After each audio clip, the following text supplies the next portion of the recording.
Yeah, welcome back, participants, to the next session of this FDP. So today's second session, we have with us Dr. Anand Mukhopadhyay. He is the he's taking a session on FPGA based SoC design using Matlab and Simulink. Hope I'm audible.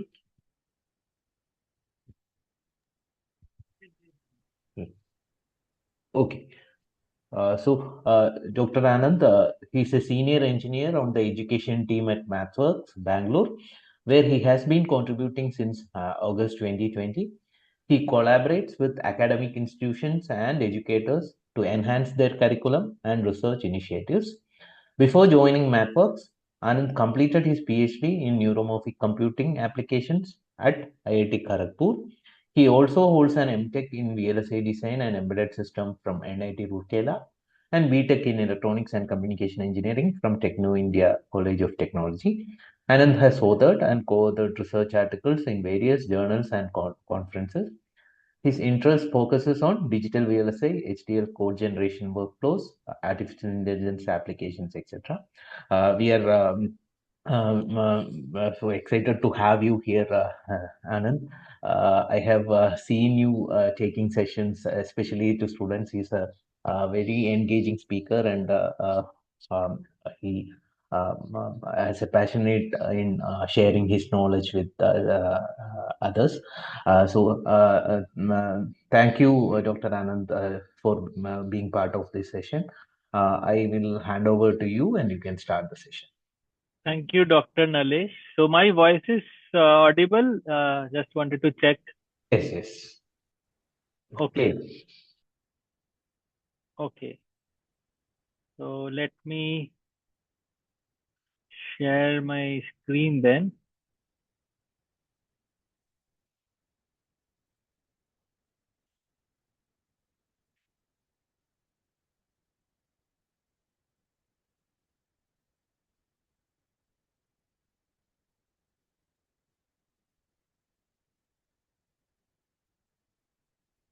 Okay, the screen is visible. Yes. Okay, all right. Thank you, Dr. Nalesh, for inviting me to be a part of this FDP on secure and intelligent system on chips. So I would be presenting you some of the workflows that we have as a company. So we are MathWorks, and Matlab and Simulink are our base products. So how you can do FPGA as well as SoC design using Matlab and Simulink. So I will highlight some of those things in today's talk. And you can feel free to ask any questions. We will have some time at the end for Q&A, as well as you can use the chat window. We can try to go over those questions.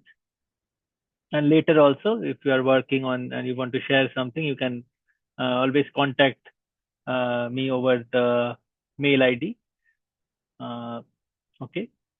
So in terms of resources, I think Professor Nalesh will be, you will be getting all the resources as a part of this FDP. So you need not worry about that. So let's go through the agenda. So I will talk about some use cases that we had in industry and academia over the globe, okay, as well as in India. And then I will talk about what do we mean by model-based design, about HDL code generation, HDL verification workflows. Then I will go through some of the demos, okay, which could be a starting point if you are learning or if you want to try out these workflows, and if you want to take it to a classroom. So if you're a faculty and you have a subject and you want to introduce some of these things in your course, so there are some demos which could be very easily integrated with those curriculum. So I will be highlighting some of those things in this section. And then I'll talk about some design optimization techniques. So how you can optimize your design and some open project ideas. So there can be multiple project ideas. And yes, Professor Nalesh is, The audio, video, everything's okay? Yeah, everything is fine. I just Okay. accidentally checked some. Just let me know if Yeah, I'll be here. Anything, any okay, disturbance, because I'll. sometimes the internet gets a bit unstable. So you let me know over the phone also. I will then, Sure, sure. in case it happens. Yeah. Okay. And then we'll end the session with some Q&A. So I have been presenting these kind of workflows in multiple places, and some of the common questions that I hear from the audience is whether these workflows helps us to reduce the development time or not. And when we talk about code generation, so do we have full access to the code? So that's a very valid question. So when we are generating a code or targeting a hardware, so is it just a black box or something kind of black box kind of function which is generated, or can we see the code? Can we edit the code? And related to optimization, also that is a valid question. So if somebody is making an optimized architecture versus the tool generating a code, so which one will be more optimized? Okay, so obviously if somebody is more experienced in terms of making optimized architecture, that will be the most optimized architecture. But there are some capabilities which the tool provides in terms of optimizing with respect to area and speed. So if you want to meet some of the user specifications, some of the requirements of the design, you can make use of the tool to get some kind of optimization. To some extent you can get, at least, so that it is functional and it meets those requirements. So that level of optimization is possible. And how quickly you can verify your hardware. So once the design is done, you need to check whether it's working properly. So what are the different types of verification, when to use those verification methods at what stage. So I will be discussing on those. And finally, this is a faculty development program. So I believe, so how many of you are faculty here? I see 77 participants. You can, if you're a faculty, you can type faculty, or if you're a research scholar, you can type research scholar in the chat.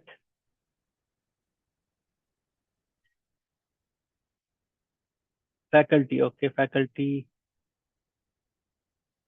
Okay, I see all of you are typing.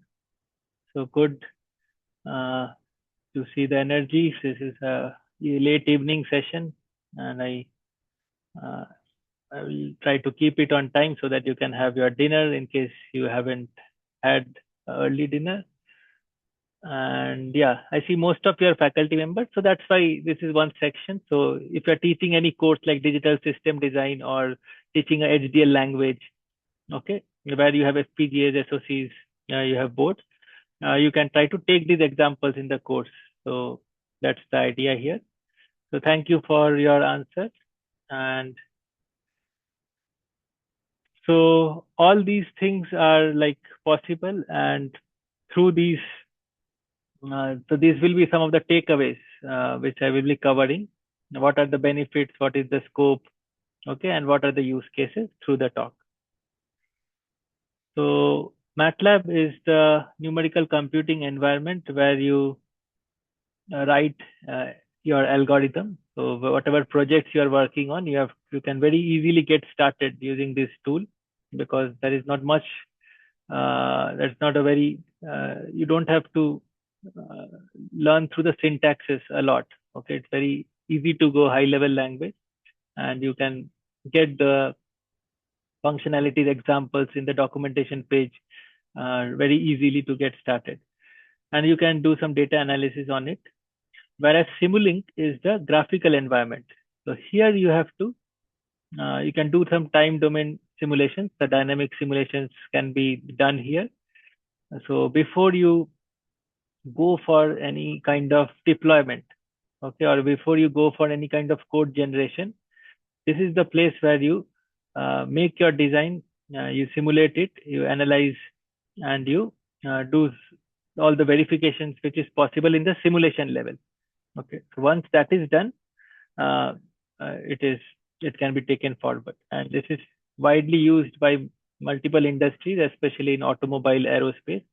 So they have to do a lot of verification and validation of their design before they can deploy it into their custom or into their target hardware for their product development.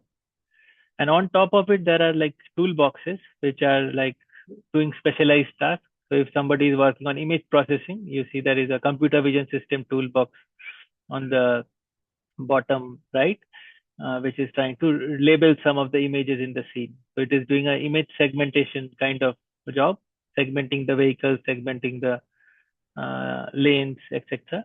Like that, there are other toolboxes. So in this talk, I will be covering HDL coder, HDL verifier, as well as some on the SOC related SOC block set.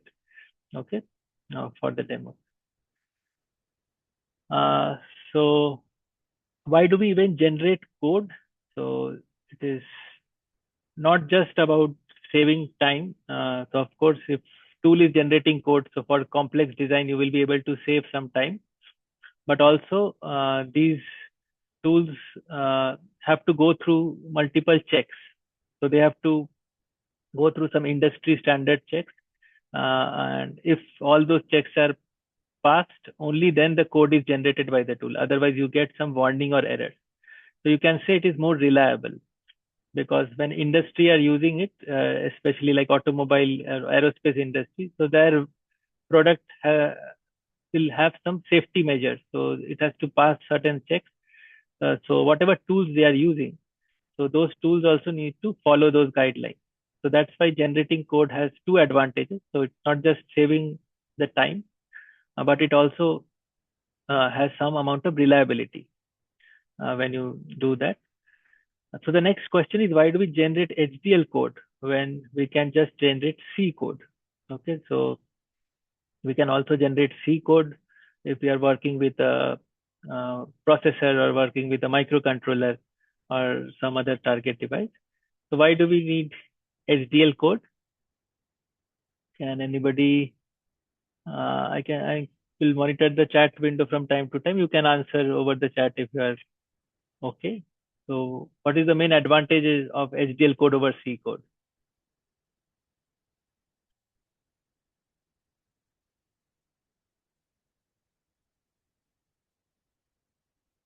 Or if you are able to unmute, you can also speak. So that will be also a good way to interact.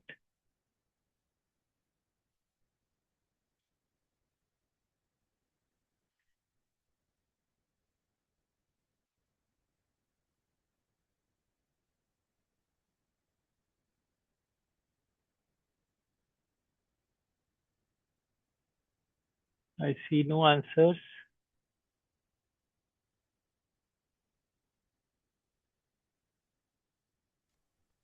HDL is more hardware related, so like we must have a knowledge of the hardware, but software is more like programming.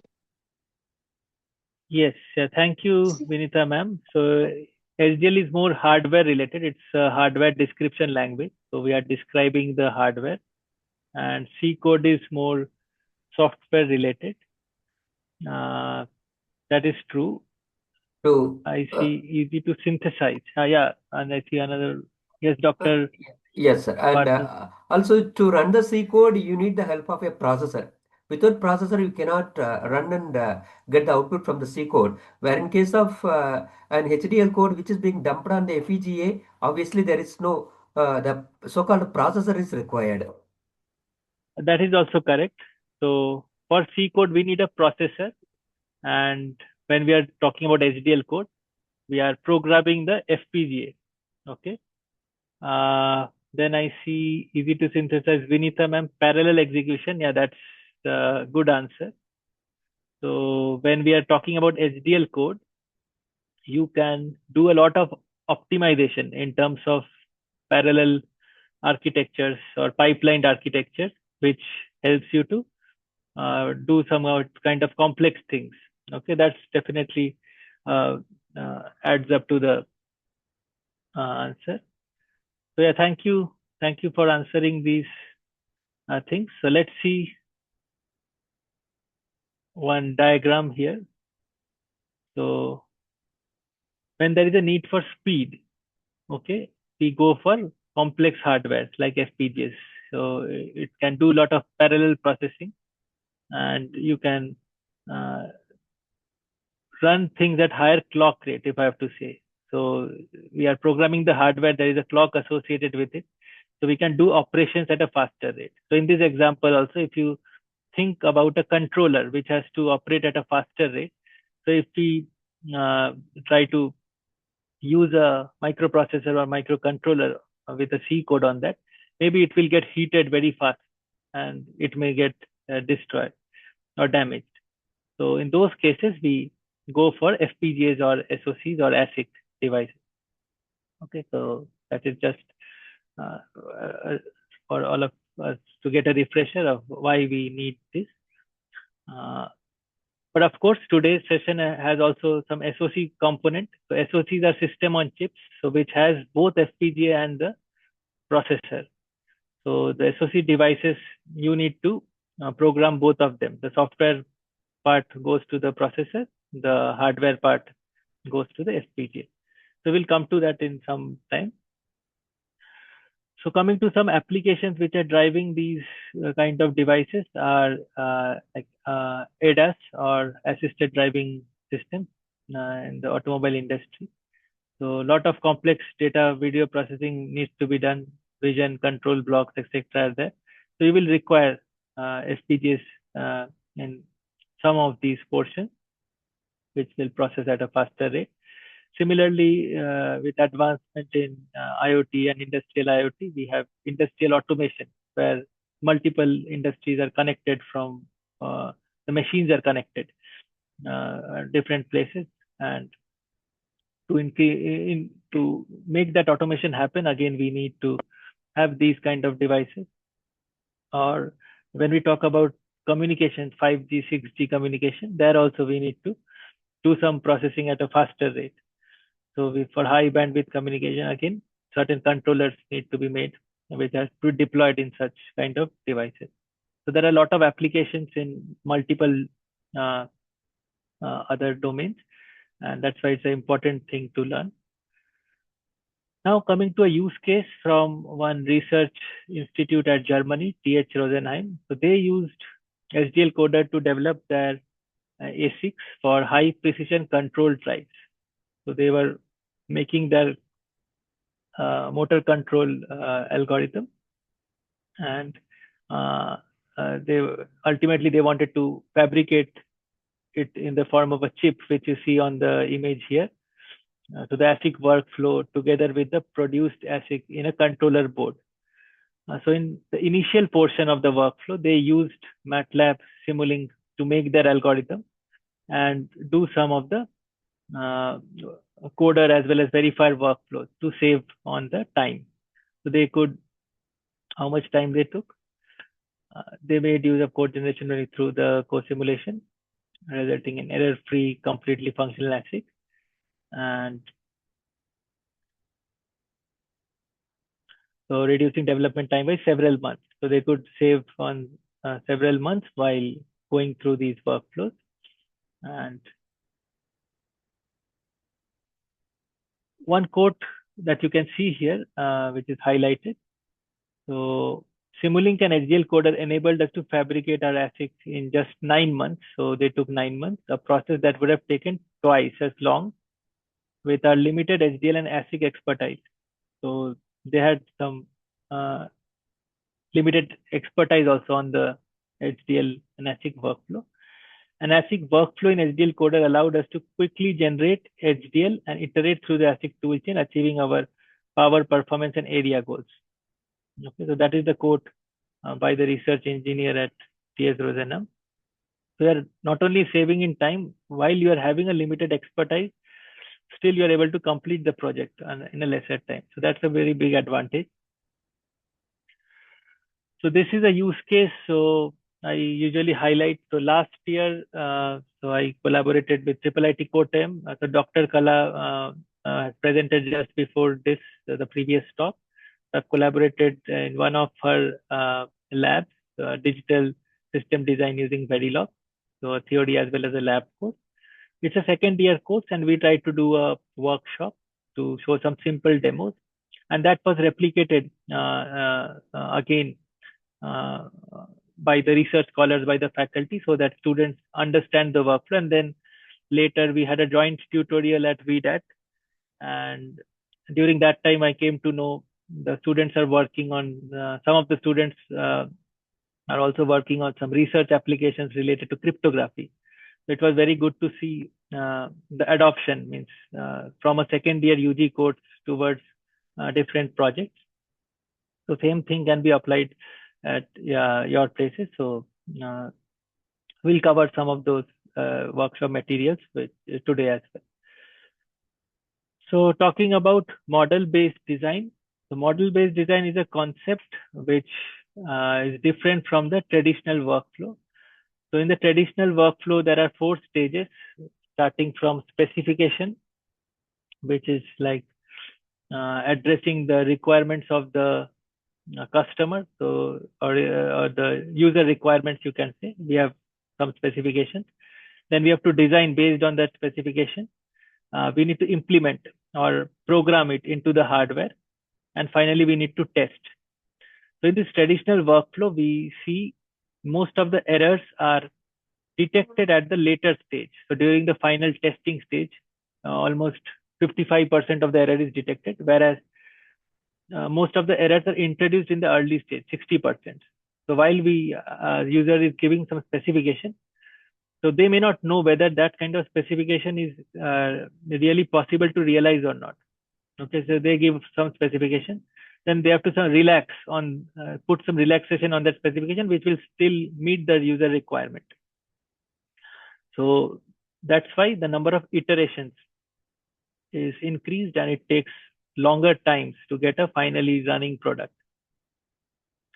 So that is the traditional method, and to overcome this thing, how we can limit the number of iterations, we actually introduce the term, I would not say we, so many people are there, it's a terminology, model-based design term is introduced, where we are trying to bring a common platform. Okay, so when people who are working on the algorithm level are sending the specification, and the people who are working on the hardware level, they are designing it, they don't have a common platform. So the hardware engineer will work on whatever specification they get, and the algorithm designer will be focusing on the algorithm irrespective of without much knowledge on how much resource it may take or how much speed of operation is possible, and provide some specification. So that is the challenge here. And if we have a common platform which could be understood by both the algorithm designer as well as the hardware designer, then some of the errors could be detected at an early stage. So we need not go to the final testing stage and find that there are so many errors. We can try to change the specification at an early stage, or reduce those errors at an early stage. So Simulink is one such platform where we can do these kind of system level simulations. So we can use block diagrams, and we can do some early level testing.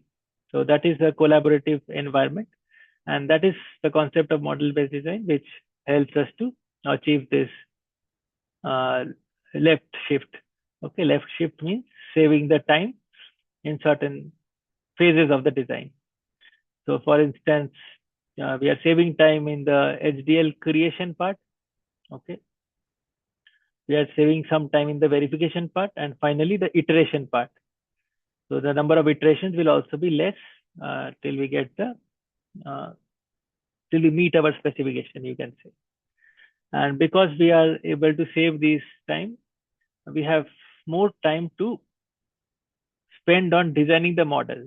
So you can have some more time, you can have to spend some more time to build a better model, because anyways you are going to save time later on. Okay, and overall you are able to decrease the development time. So that is what we saw in the user story also. So instead of 2 years, they could complete it in 9 months because of some of the workflows they used. Now let's go over those workflows one by one. So SDL code generation. Let's start with that. So when we have a algorithm design in MATLAB Simulink, we have a tool known as HDL coder, which can help you generate HDL code. It can be a VHDL code, it can be Verilog or system Verilog, and then we can prototype, or we can target it in some hardware like FPGA. There are workflows, some workflows for ASIC, some workflows for SoCs as well. Similarly, we have an embedded coder which generates C++ code. It targets the microprocessor, like the ARM processor microcontroller. And in SoC devices, like I was mentioning, it has both. It will have a ARM processor as well as it will have the FPGA. That's why it's a system on chip. And for that, you will need both embedded coder and HDL coder to program it as a whole device. Now in HDL coder, your first question is, in MATLAB, we have so many syntaxes, so many kind of coding, but not all functions are HDL code compatible. So there is a list of functions, list of MATLAB functions, or list of Simulink models, blocks, or state flow charts, or Simscape models, or some deep learning networks can also be deployed. So from that list, we need to make the design. So the design has to be made properly so that we can generate HDL code. That is the first step.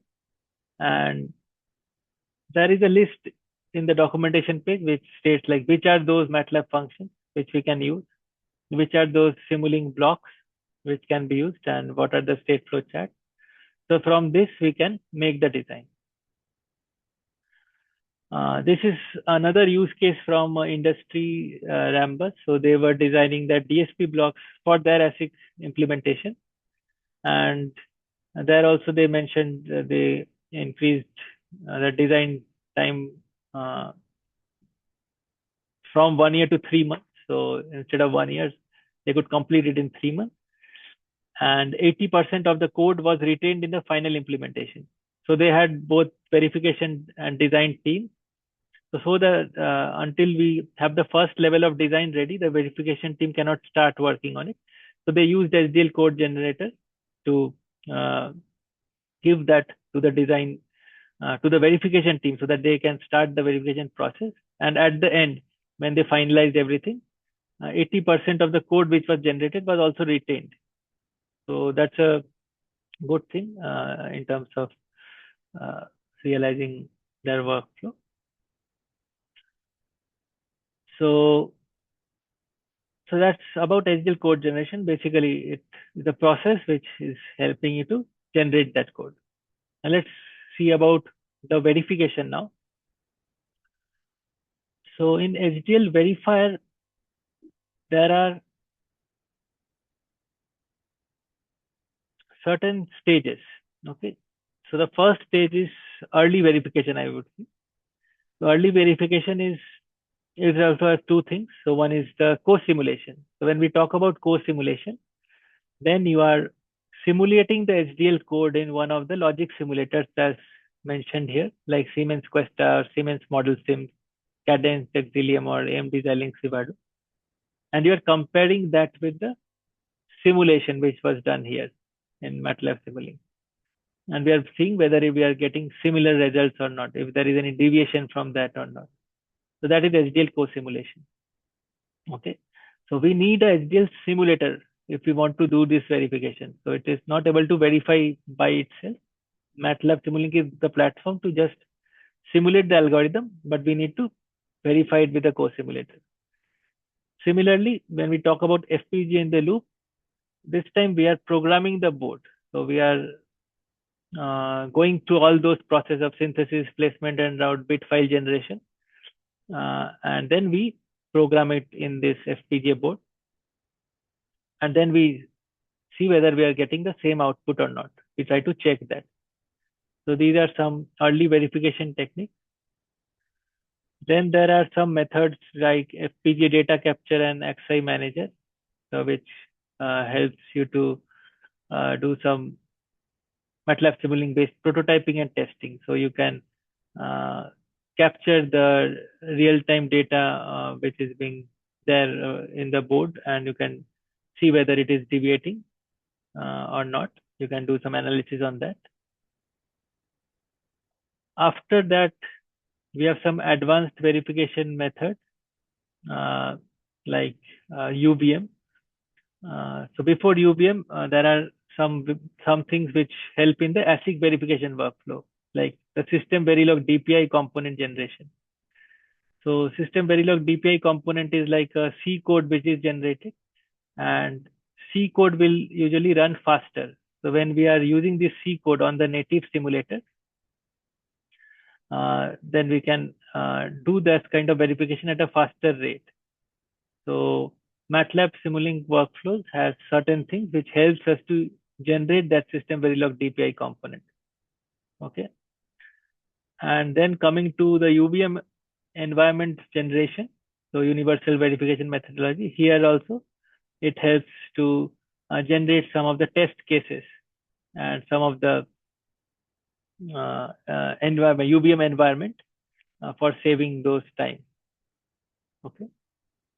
So in these things, mainly you are exporting whatever system Verilog or whatever environment is generated by the tool into the native simulator and then using it. So it helps in just generation of these test scenarios, the generation of the environment and the different cases.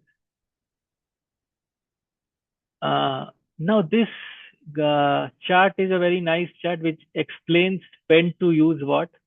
So it gives a comparison of co-simulation. So when we are talking about co-simulation, the generation time is very less, okay, but we have a simulation time. So this has been compared for the same problem of 10 frames of 1080 pixel, okay. Whereas when we are talking about FPGA in the loop, so generating the bit file, okay, or the model to program the FPGA, it takes time, but simulation will take very less time in terms of minutes.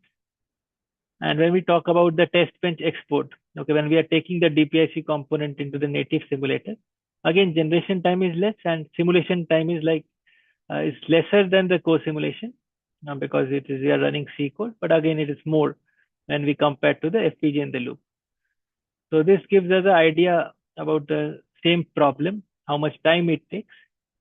And going further, so we do HDL co-simulation when we are in the early stage, when we have small design. When we have small designs, we can do a quick check. So instead of minutes, maybe it will take, or instead of, it will take few seconds if the design is small, to at least get an idea whether it's working properly or not.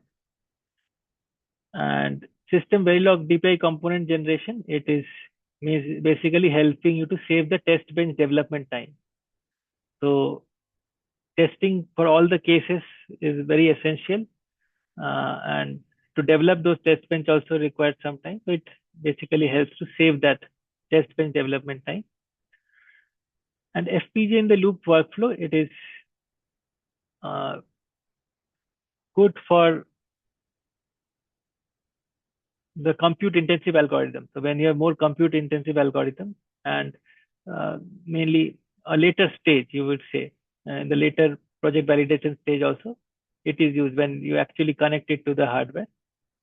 So during that time, you don't want to spend a lot of time in simulating. Okay, and as you see, the generation time is also more. So for all the small designs, you may not want to generate the things.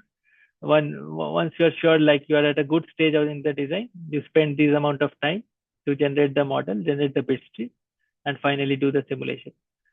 So these are some examples, or these are some criteria which will help you to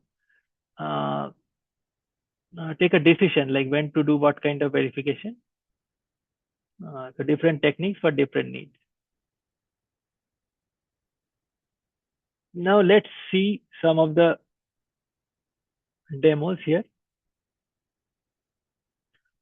So one thing, this is takeaway to all of you. So you can scan it actually, or you can make a note of this tiny URL. So it will have some of the demo files. Okay, it will have some of the demo files. You can have a look. You can use it at the end. And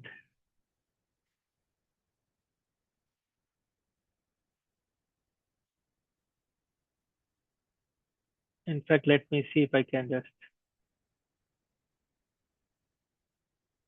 share it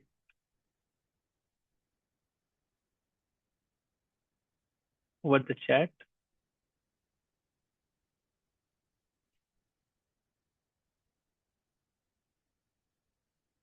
Okay, I've shared the link over the chat.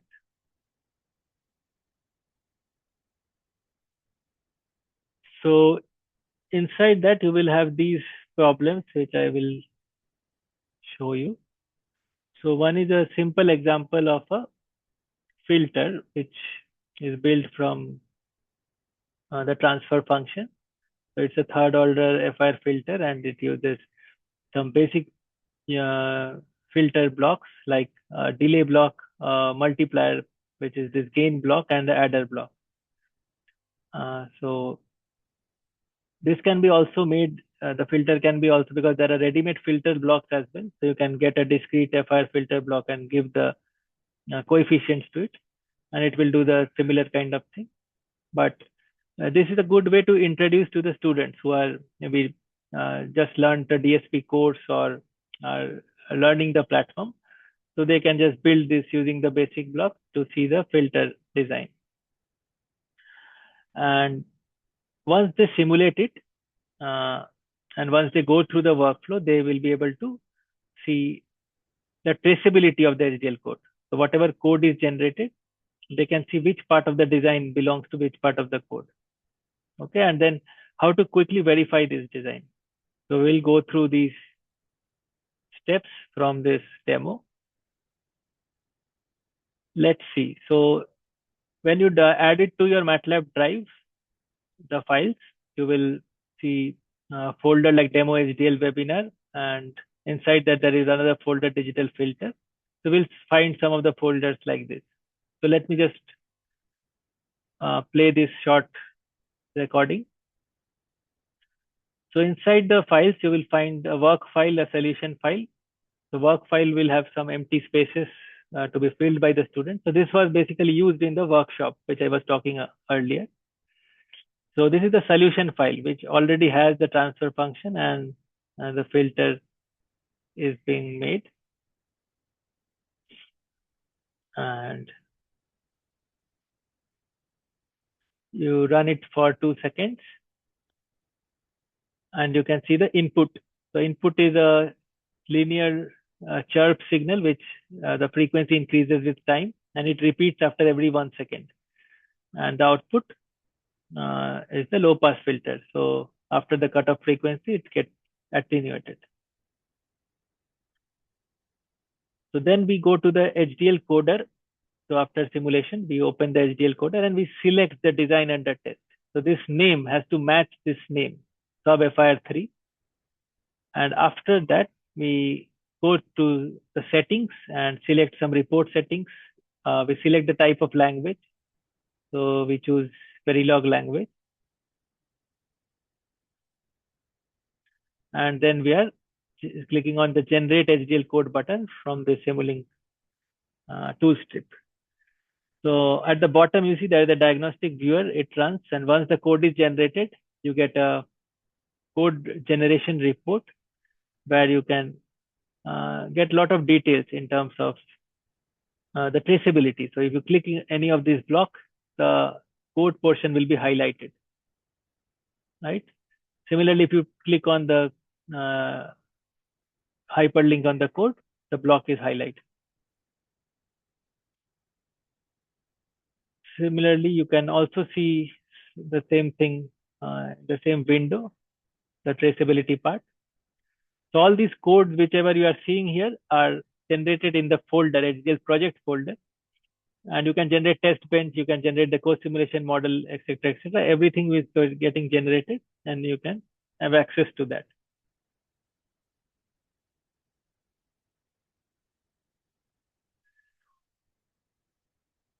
Okay, this is the SDL project folder.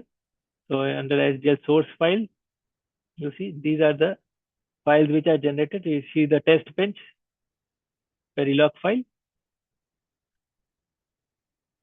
and you also see the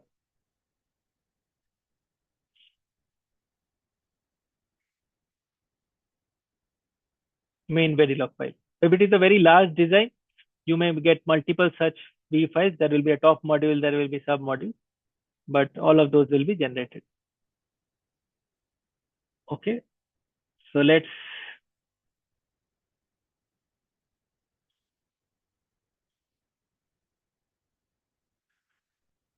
go next. So we just saw a quick example of digital FR filter, and if you are teaching multiple languages, you just need to change the or select the appropriate language, and you can redo the process.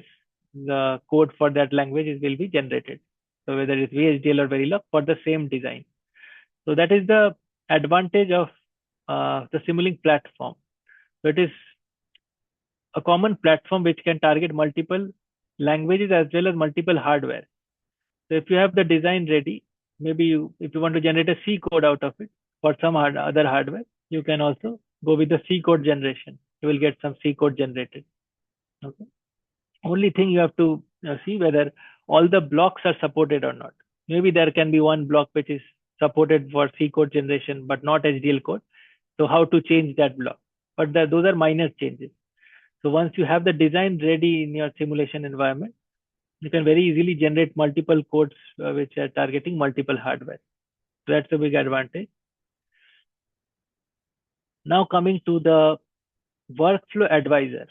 So if you are just starting with these things, so HDL workflow advisor is like an assistant. So it gives step-by-step. It's all the steps are mentioned here on the left. So you can just follow them and you can go through the different workflows as mentioned here. So there is a generic ASIC FPGA workflow, which will just generate the code, and you need to just provide the synthesis tool, the target hardware, and you can get all the information in terms of the resource utilization or in terms of the timing reports, the critical path delay, all those things for that hardware. Similarly, there are other workflows like FPGA in the loop workflow. So this second workflow is used for addressing the verification which we were talking about when we are connecting to the FPGA and you want to verify its functioning. Then we have Simulink real-time FPGA IOs. So for FPGA which like speed code and those kind of things which support Simulink real-time, we can go with the third workflow. The fourth one is IP code generation. So IP code generation is basically supporting your SoC devices. So here you are targeting the system on chips. So you will have the processor, you will have the FPGA, and you can partition. You have to partition the design, and you can you can generate the IP code, and you can finally see the system running on those kind of boards. So these are mainly the 4 workflows. So depending on your need, you can select any of those, followed by the tool and the target platform. And here we see we are searching. There are 4 steps. So if you see in the previous slide, we had 3 steps. Okay, it is the default one, generic one. So if you select FPGA in the loop workflow, the 4th row is added, which is doing the verification, okay, of the file implementation. So after going through all these steps, you are able to generate the required files to do that verification. So if you see on the left, the first step was setting the target device synthesis tool and the target frequency. The second step was preparing the model for HDL code generation. So it will just go through all the errors and warnings to tell you if you have to change, redesign your model, if you have to, whatever settings are required. So there will be two things. So making your model and with the proper setting. So if there are some model settings which are improper, not supporting code generation, it will recommend that. Some of the recommendations will be done by the tool. You can just make use of the modify button and it will do the modification. Some of those you have to do it manually. It will identify the portion and you have to change that portion accordingly. Similarly, once the second step is done and the different checks, the industry standard checks are also part of this second step. Then in the third step, you can generate the code, whichever language you want. You can generate the RTL code, the test plan. And finally, in the fourth step, it will go through the, it will build a FIL model. So you will be getting a new Simulink file, okay, where you'll see a FIL block, a replica of the original block. Okay, there's a small recording here. Let me run it. Then I can explain the fourth step better. So till fourth step, you have generated all the things, all the required files. And here you see the second block, the FIL block. This is the block which is generated. And you are loading the bit file to it. So you just load the bit file here. And so this is a command window which opens when the bit file is getting generated. So once it is generated, you use it to program the FPGA. And you see on the top, this is the output from the board. This is the simulation output, and this is the error. So we are doing the FIL testing here.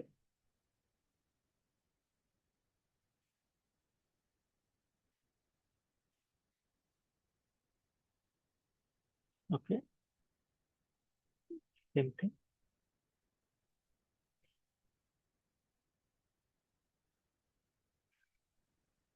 Okay. So this is the co-simulation testing. Now what we see here. So if you don't have a board, but you have a HDL logic simulator like VestaSim, you can do a co-simulation. It's a similar kind of thing. You can generate a co-simulation model. You run the HDL code in that co-simulator through that co-simulation model, and then you compare. You take the result back to Simulink, compare the output of the filter, in this case, the co-simulation output versus the design under test, and the error has to be 0. So that is also there.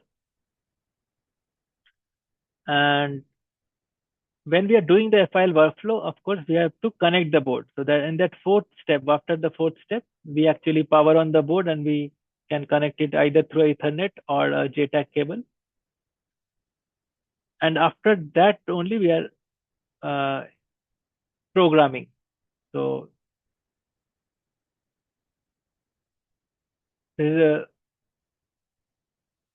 another example, similar kind of design where we are just programming the is the microsemi board. So the earlier one was done on a Z board. So we support multiple vendors like AMD, Xilinx, Microsemi, or Intel. So all the three major vendors of FPGA SoC board. So you can select whichever board you have. You can see it from the list. You have to select that appropriately, and you will get these things to do the verification. So for a very simple example, we actually saw the code generation. We saw the code verification as well. Next, I will talk about a feature known as SoC model analyzer. So it's basically a function. It is part of a SoC block set. And this function helps you to estimate and analyze the number of arithmetic operators. Okay, in fact, to give you how much computation your design is taking. So for students, so once they're doing filter, they can implement it in multiple ways. So if they have to compare between different types of filters. So in this case, there's an example where we have a symmetric FIR filter and a transposed FIR filter. And in the design, we will have different number of multipliers or different number of adders inside it. What this SOC model analyzer will do, it will give you the number of operations. Okay, it will analyze through the design. So it's just few commands. You have to just write the command and write the appropriate design under test, and you can do the comparison. So this is the simulation that we are doing, where we may see a same kind of output, okay, or similar kind of output. But in terms of computation, this SOC model analyzer function will give you that idea. So once we do here, the result here is symmetric FR uses fewer multiplication operators. It has 5 multipliers for the same design compared to a transposed FR filter, which has 9 multipliers. Okay, although both of them have same number of adders. So from here you get an idea. If you want to save on resources, you can go with the symmetric FR. It's saving on the multiplier resource. Next, I will talk about the SOC, IP code generation workflow. So in the IP code generation workflow, once we have our design ready, then either we have to target a custom hardware, or we have to target a off-the-shelf hardware platform. So off-the-shelf hardware, there are multiple SOC boards which are supported. So if you have a board which is in that list, that will be easier, I would say, because creating the custom hardware platform is an additional step which takes some time. So if you already have the board which is part of the packages, support packages, then these are the steps that you have to go. You have to prepare, or you have to prototype and deploy the SGL algorithm for FPGA, deploy the C algorithm for the processor, and try to make a connection between that. So how this can be communicated, how the FPGA can communicate with the processor. Okay, so here there are again 3 steps. So we are preparing the model for deployment, generating the IP code and bit stream, okay, and running and verifying the IP code. Here we are configuring the software interface to the FPGA, and this is hardware software deployment. So how to do these things with a simple example will be the next demo, how to deploy this generated IP code. So let's see it step by step. So the first step is to identify the board. So in this case, chose a Z board, which is a SOC device. So you need to set up that. So you install a hardware support package for AMD Xilinx, SDL coder support package for AMD Xilinx, and you select that board. So your board name will be in that list, and you go through all the steps, and finally you will see how to make those connections, where to connect the power supply, where to connect the JTAG cable, Ethernet cable, etc., where to put the SD card, all those things, setting up your hardware. The second step is to make your design and partition your design for hardware and software implementation. So how will the tool understand which will go to the hardware and which will go to the software? So in Simulink, when you make your design, you make a subsystem. So this blue color box is the counter. It's a LED counter. So this is the subsystem which goes to the hardware, okay, which will be targeting the FPGA. And anything outside that will be the control signal, which will go to the processor. So here we have 2 signals, control from processor. So this is like giving us the blink frequency. So if we increase it, it will have a faster rate. The LED count will be faster. If it decreasing it, it will be slower. And another is the blink direction. So either it will count to up count or a down. It will act as a down counter. So these are 2 control pins. There are 2 outputs. One is getting connected to the LED pins. One is getting connected to the, you can send it back to the processor, the output. So whatever value you are getting, it is, the information is sent back to the processor. So when we don't have a processor, we can program it here and we can control it from the Simulink environment. But the only advantage of this is we want to have a standalone system. okay, where we don't connect the board to the computer and it still does the functioning when we power on the supply. Okay, because the processor gives those instructions and it starts working accordingly. So that's why we go towards SOC implementation.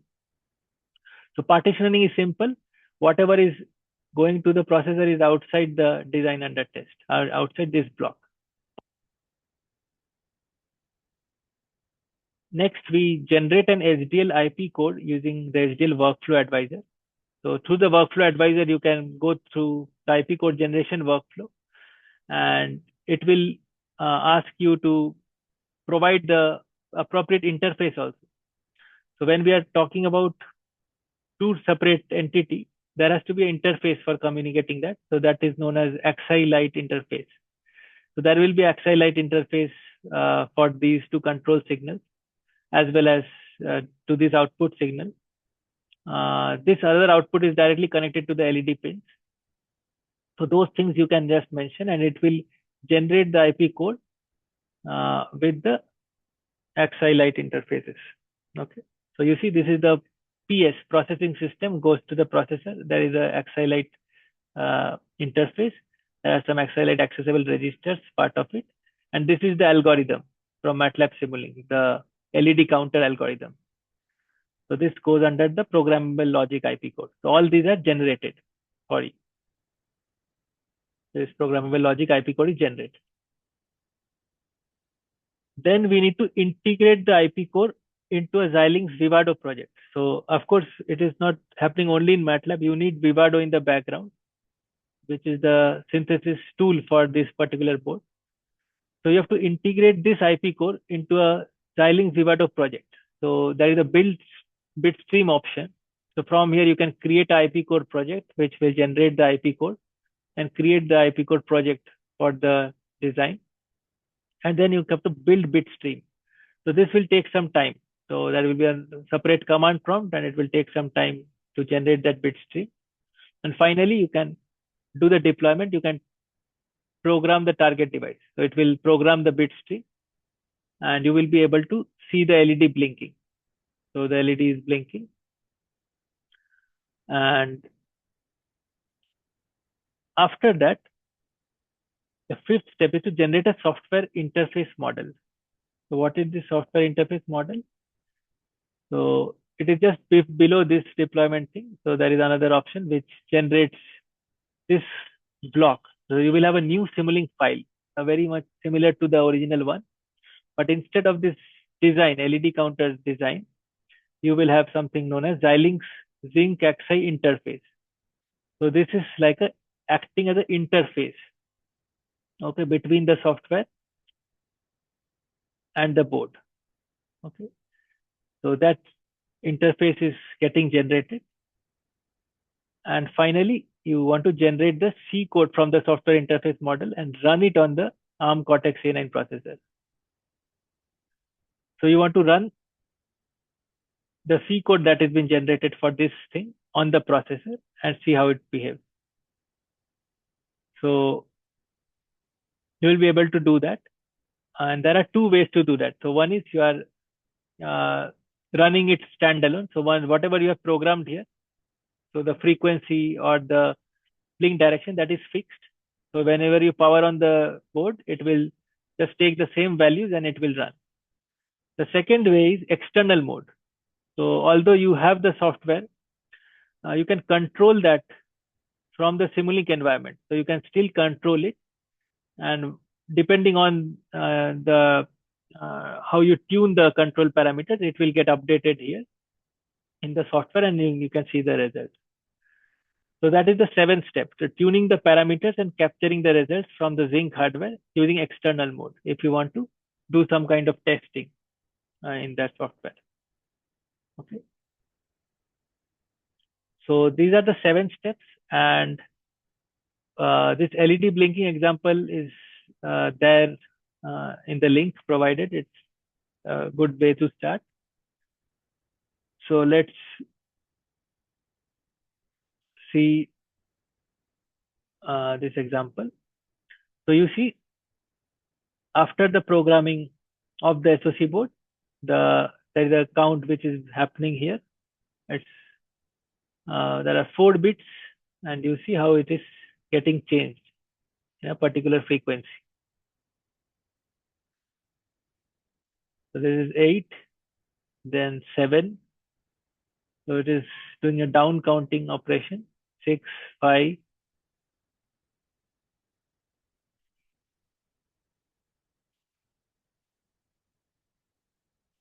2, 1, and then back to 15. Okay. Now, when we want to do external mode operation, and we want to tune the LED blinking frequency, let's see.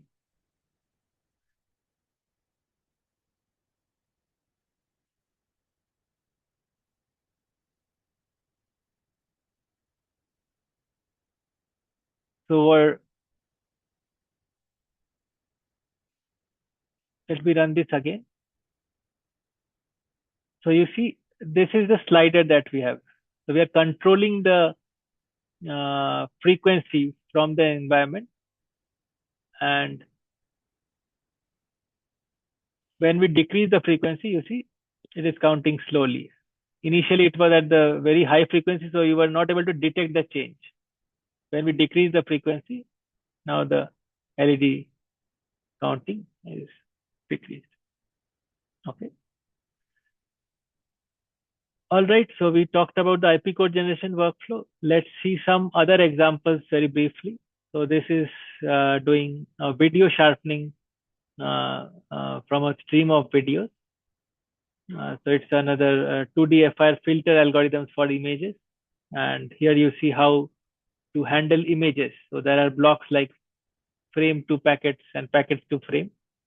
And you can do a similar kind of verifications.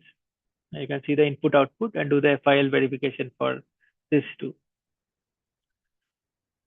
And you can also extend the example. So in the earlier example, we were taking a video from a file, MP4 file. You can connect it with some minor modification to a webcam and take real video inputs and see that image sharpening or video sharpening. So this was suppose the original video. So how is the sharpened video looking like? These kind of things you can do.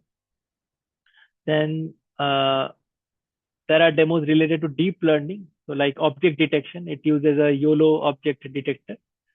So here there is a resize and normalization algorithm which has to be done on the input frame and the YOLO model which is doing that detection. These are programmed to the FPGA, and we can do the post processing on the computer to get the vehicle detected. So there is one example on that.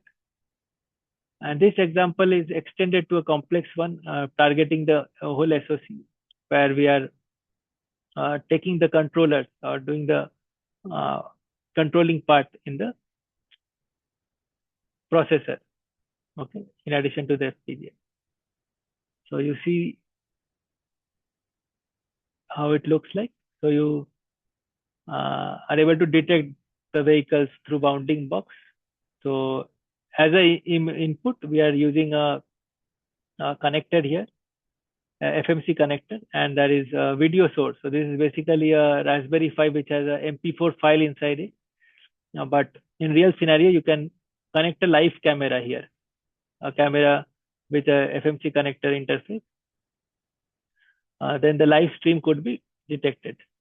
Okay. So such examples are also there under DL SDL toolbox.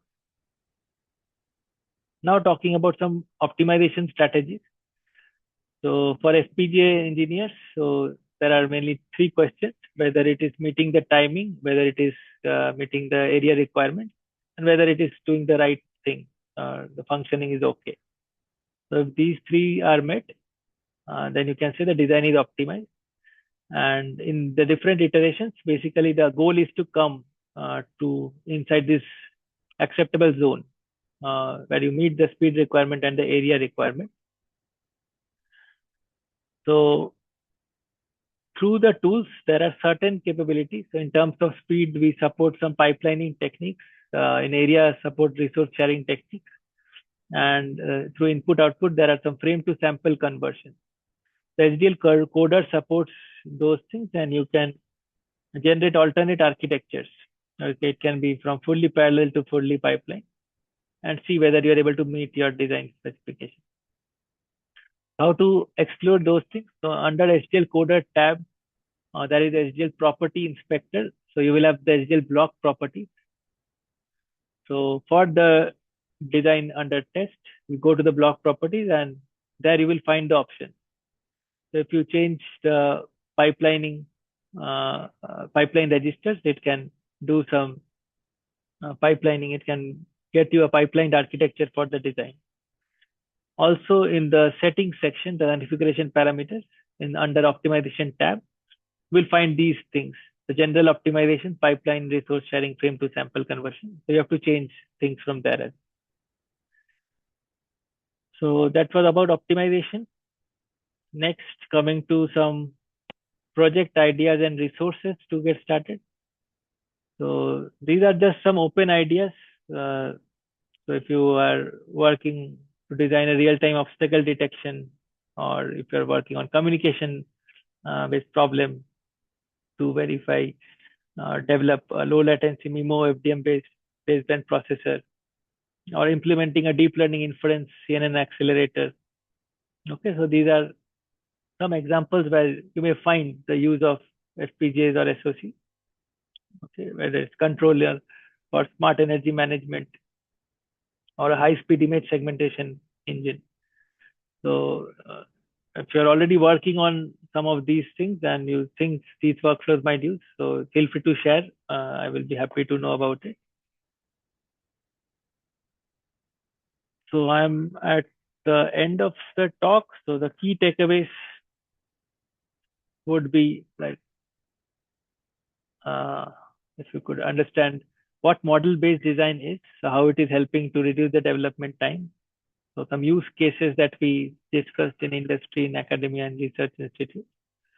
The benefits of code generation and the scope of HDL verifier, and some project ideas where you can start applying these things. Then coming to the resource page. So I've shared a folder with you which has the demos we saw. But apart from that, because this is not a very straightforward thing, until you do a full hands-on, you won't get that confidence. So there are some resources in terms of technical article, webinars, and tutorials. So especially this tutorial is very useful. So there are 2 tutorials I would recommend, which are available in File Exchange. So HDL Coder self-guided tutorial, it was there from a long time, and newly added HDL Verifier self-guided tutorial. So this takes an example of a pulse detector algorithm, so used in communication. So how you are detecting a pulse from a received signal, and how you can implement that in the form of HDL to FPGA. And the second, how you are verifying on that. So it has a PDF file, files related to the example. So it's a good way to have some more self-paced hands-on activity. So we saw certain examples. So I would highlight these toolboxes as well. So out of those 100 toolboxes, these are toolboxes which focus on application-specific HDL functions. So like Vision HDL toolbox will have related things related to computer vision image processing. Similarly, deep learning HDL toolbox will support the deep learning models. Okay, how you can prototype those things. Wireless HDL will have things related to 5G LTE communication.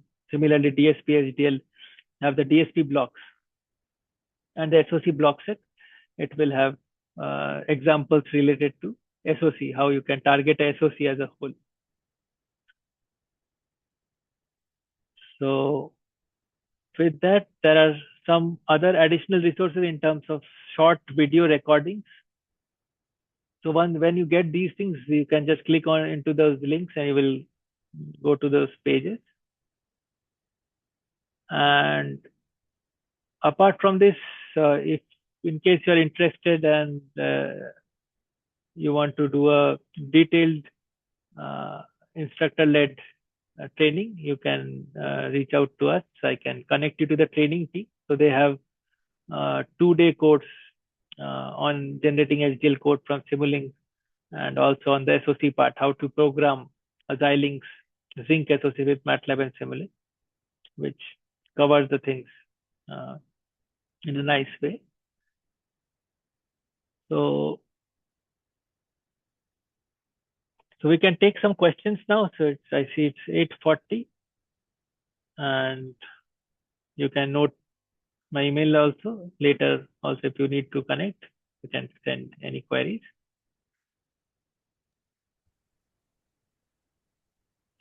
Thank you, Dr. Anand. Participants, any questions? Sir, as far as this Simulink to HDL conversion is concerned, after transformed into HDL, suppose I need to reconfigure one particular part and one particular portion of my controller developed. Again, I need to start from the scratch, sir, or is there a way to do in the HDL level itself? Okay, that's a good question. So after your code is generated, if you make any changes in the model, you can quickly update the model and you can regenerate the code. So you will have another code getting generated. That is one way. The second way is you have access to the code. So if you can understand the code, you can just edit that portion in the code as well. So these two ways are there. Sir, with respect to the optimization is concerned, is there a way to do the optimization in the Simulink level itself instead of doing in the HDL level?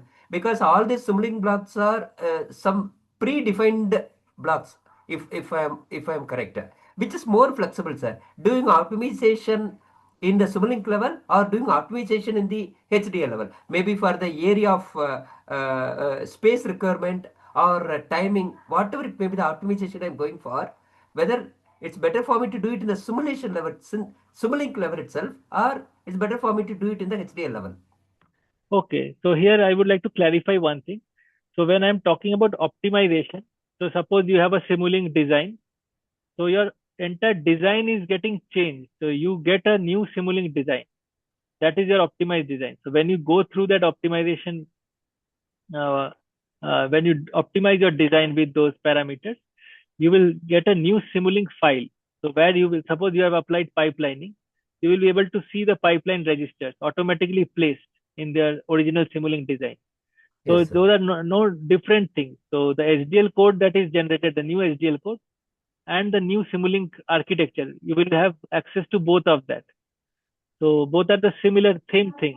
So you are able to optimize it, whether you are sharing the resources or whether you are adding registers, pipeline registers. No, So with both, respect to area optimization, sir. with respect, yeah, you will have a new design. So you can see that design. So the new design will be also generated, the new Simulink file. You can save that file as well. Yes, sir. So Yes, you sir. have your original design. The tools generates you the optimized Simulink model and the equivalent optimized code, both. Sir, is there a way for the reverse engineering where an HDL can be transformed into equivalent Simulink blocks? HDL can be transformed to an equivalent block. So we have one use case, but it is not exactly this HDL is getting transferred to the Simulink block. It is suppose somebody has a already has a manual HDL code with them, and they just want to do the verification part. Sorry to interfere, sir. Actually, the real issue is my plant, which is to be controlled, is in Simulink, but the controller has developed in FPGA board, or I'm having HDL for the controller. What I can do, sir?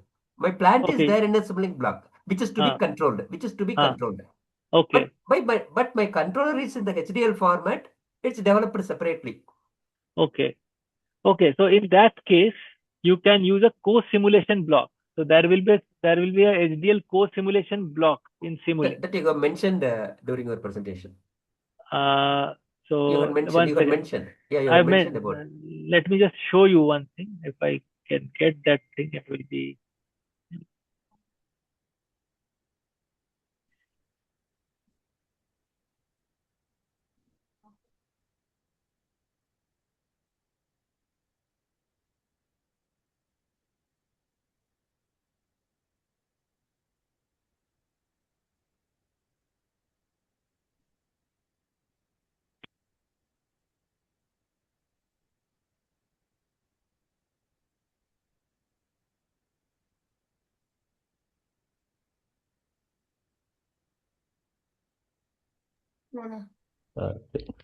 Dr. Anand, yeah.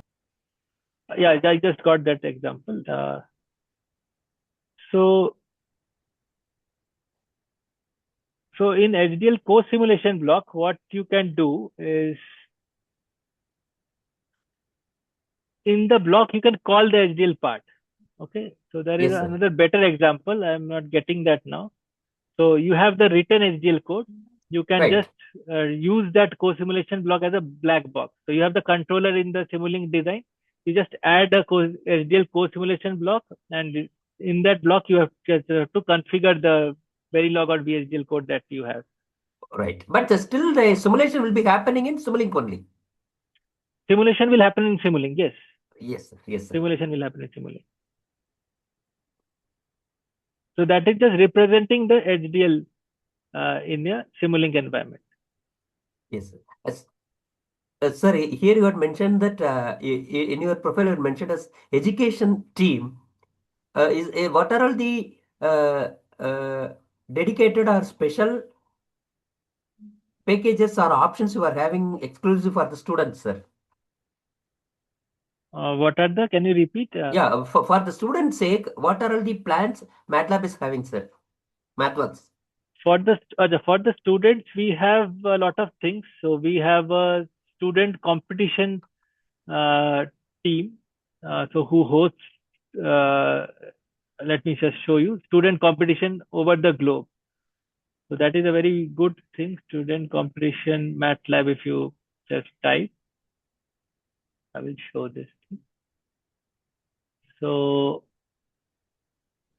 there are like competitions and hackathons which are on different topics. There are some student challenges like Simulink student challenge where they are somebody who is new to those platforms, they can participate here. That is one thing. They get resources here as well. Second is we have this self-paced online courses. Okay. Yes, sir. So this is very useful. So all the students, I would say everyone, students, faculty members, but especially faculty members are giving this as an assignment as a part of a course. It is the best way but for both of them. So faculty members also can easily teach them certain things. So there are these courses on MATLAB on-ramp, Simulink on-ramp, etc., etc. In code generation, there is one on MATLAB coder on-ramp. So HDL coder on-ramp is not there. It's a bit advanced. That's why I showed you the file exchange resources on the tutorials that we have. But there are multiple courses. So students can basically, what they can do is they can go through this learning path. So that is a filter known as learning path. And they can see whether they want to improve on their core MATLAB skill or whether they want to see how to plot better visualization skill like that, or core signal processing. So let me see what we have in core signal processing. So there are 4 such courses. So for each course, they get a certificate. And if they complete all the 4, they get an additional digital credentialing. So this what is a would be good the minimum duration of such courses, sir? So all these courses are like short courses. So like this is 1 hour, 1 hour, 1 hour, and this filter design is 2 hours. So each course is kind of 1 hour, maximum 2 hours. And this is kind of a certificate that they receive for each of the courses. So this MATLAB Academy can be a good page for them. What is the website link, sir, that you had just now shown? That website link. Oh yes, let me share that. I think I clicked on the unshare button. Yes, sir. That one. MATLABacademy.mathworks.com. Yes, sir. MATLAB Academy. MATLABacademy.mathworks.com. .mathworks.com. Yes, sir. Yes, sir. You Thank you, can sir. also get to this link from this learn in your MATLAB. There is this resource section, Learn MATLAB. So if you click on Learn MATLAB, it will go to that same website. In the Simulink windows. No, Yes, that sir. browser, Okay, the browser. MATLABacademy.mathworks.com. Yes, sir. Yes, sir. Yes, sir. Thank you, sir. Thank you. Any I other just typed it. questions?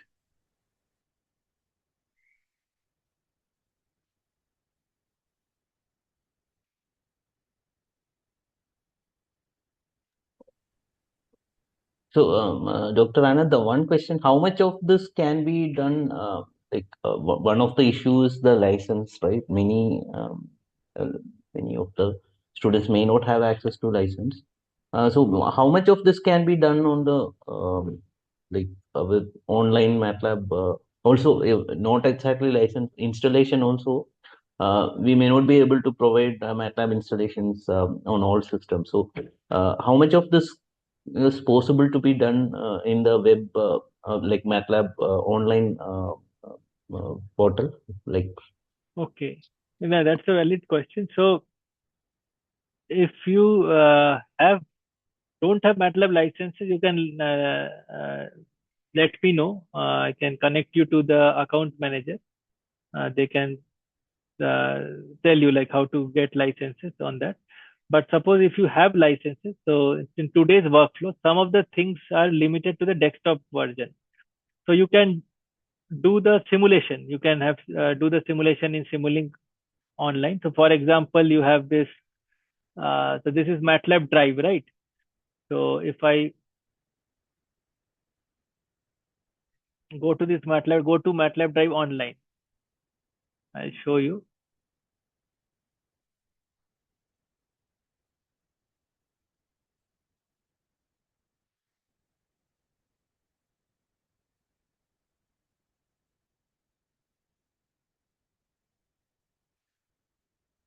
So here you can open the things in your browser as well and open it in your installed MATLAB. So the files are synced in the MATLAB Drive, but when you are doing the code generation and other things, so those things are supported in the desktop version. So to till the simulation point and certain points, you can do it in the online mode. But when you're doing the verification, code generation, connecting to the hardware, so those are not supported in the MATLAB or Simulink online version. That time you need to work in the desktop version, and that time you have to also sometimes take the files in a local directory. So this is for sharing purpose. I've shared it over MATLAB Drive. So you see there is a space inside it. So when you're generating those files, sometimes you get an error if the number of characters is more than 80, wherever is the current path. So you share it, store it in a local directory to generate those things. So that's a important thing when you have to go through all the workflows completely. so for example, like if we have a limited number of desktop version installed, so what you're saying is we can do the simulations online and then bring it to the desktop version when they want to generate the HDL and actually try it on the board. Is that correct? Yes, that is correct. So the files are synced, so you can do some simulation in the online. And when you online version will only say so what is supported, what is not. So when you get that thing, you can do the remaining in the desktop version. That Okay, is there. thank So you. that is particularly for some of the hardware related workflows. So yeah. And there is this new feature also, this about MATLAB Copilot, which has been introduced from 25A onward. So because LLMs are very much used nowadays, so this is like a LLM customized to MATLAB. So they can try to, students can explore this also to do some projects or learn certain things. So they can give prompts and they will get some recommendations on that. Okay. Good, Dr. Path. Yes, Yes. yes, sir. Actually, MathWorks is offering any short-term internships for the students, sir. Is there any opportunities, internships? Short-term internships. So internship opportunities are like mainly shown in the careers page itself, but the number of openings, I believe it is less.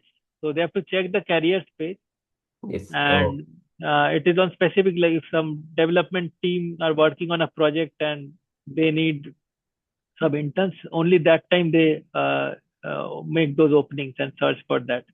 But it is from the same careers page.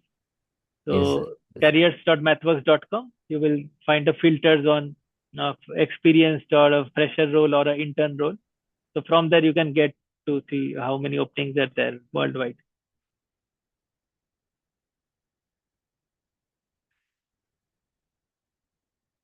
Any other questions? Yeah, I think we have uh, we don't have any more questions.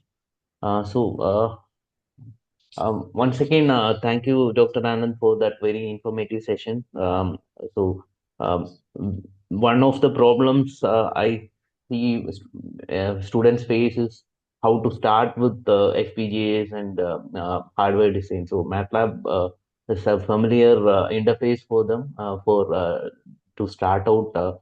Um, Experimenting on this area, and you have nicely shown all these examples which I am sure faculties can pass on to their students and incorporate in their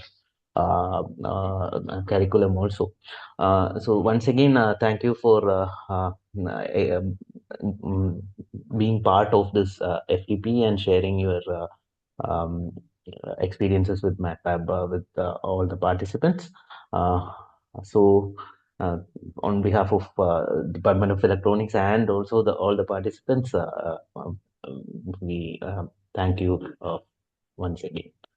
So yeah, Yeah, thank you, Dr. Nalesh, and thank you to all the participants for being there in the late evening meeting. And I would say, like, I've shared some easy examples, getting started examples today. So if you want to explore, feel free to start with those to just get an idea of the workflow. And then once you know that, you can apply it into different projects that you have in your mind. Yeah, thank you, Dr. Nalesh. Over to you. yeah, yeah. That's all about today's session. Dr. Anand, if you feel you can log out also. I just wanted to inform the participants that the slides for yesterday's session has been shared.